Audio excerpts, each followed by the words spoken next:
আমাদের অচেনা জায়গা টাইগার পার্কে। থাইল্যান্ডে আমরা বাইক নিয়ে আসছি, এখন আমরা যাব টাইগারের পাশে, ঠিক না স্যার? রাইট রাইট, চলেন, লেটস গো।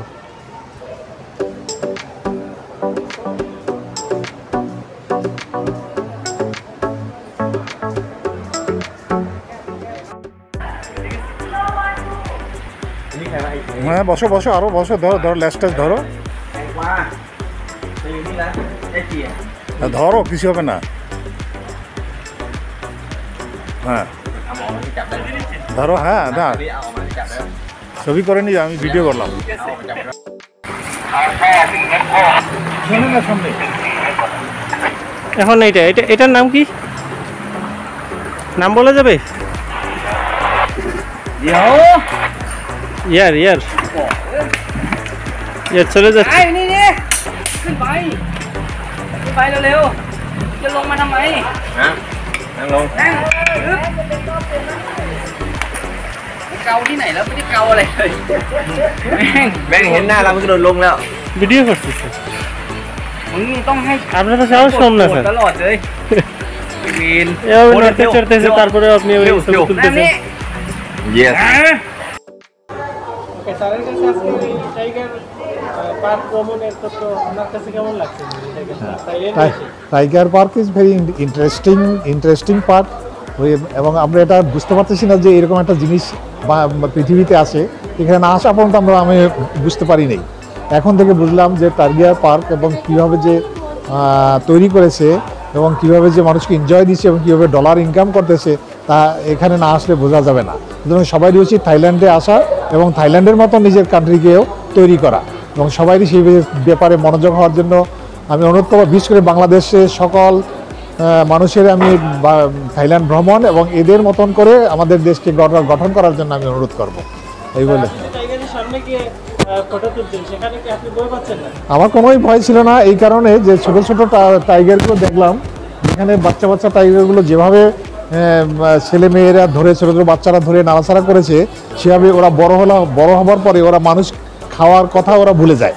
সুতরাং ওইটাই ওদেরকে একটা স্বভাবে পরিণত করে, যে স্বভাবটা পরিণত করে আমি আজকে বড় বড় টাইগারের সামনে গিয়ে ছবি তুলে আসতে পারছি। হ্যাঁ, অত্যন্ত আমি বলবো থাইল্যান্ডের জন্য গর্ব, এবং এদেরকে অনুসরণ করার জন্য আমি বাংলাদেশ সকল মানুষকে আমি অনুরোধ করবো।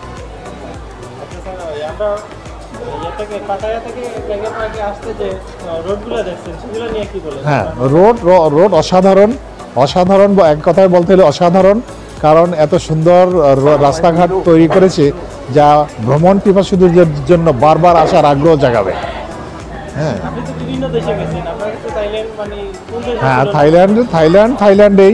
থাইল্যান্ডে এবং অন্যান্য কান্ট্রিতেও গেছি, তবে এই কান্ট্রিটা আমাদের এশিয়ার মধ্যে থাইল্যান্ড এখন মোটামুটি একটা ভালো পজিশনে চলে আসতেছে, বাঁচবে। আর উন্নত বিশ্বে তো সেটা তো আছেই, তার তুলনায় আমাদের এশিয়ার জন্য এটা একটা দৃষ্টান্ত স্বরূপ। হ্যাঁ, এটাকে অনুসরণ করা উচিত আমাদেরকে। ধন্যবাদ। এই যে দেখেন, খুব সুন্দর ঘুরতেছে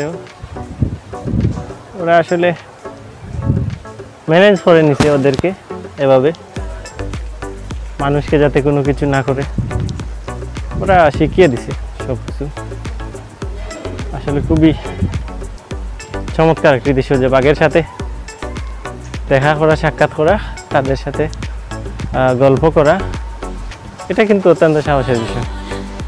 আর তাছাড়া আমরা যে আসতে পারছি তাই আনন্দিত এবং উপকৃত, এটাই যে মহান সৃষ্টিকর্তার অনেক কিছু সৃষ্টি করা দেখলাম, অনেক কিছু শিকার আছে এখানে। আচ্ছা,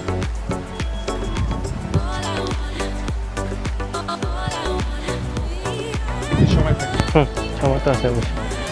আমরা বাইক নিছি, তার মানে তো আর নিঃস্বাধীন। জি, এই যে সে গোসল করতেছে, সম্ভবত বেশি গরম লাগছে আজকে।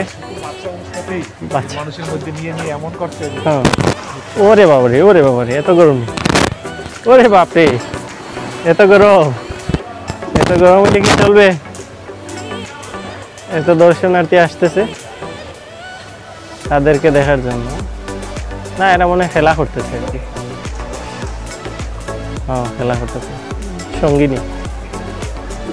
দাঁতওয়ালা পশু, নখওয়ালা পশু, হুম। এগুলো বিশেষ না।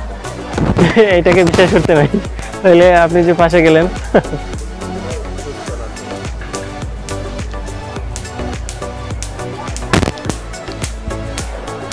আসলে স্পটটা খুব সুন্দর, সুন্দর না স্যার?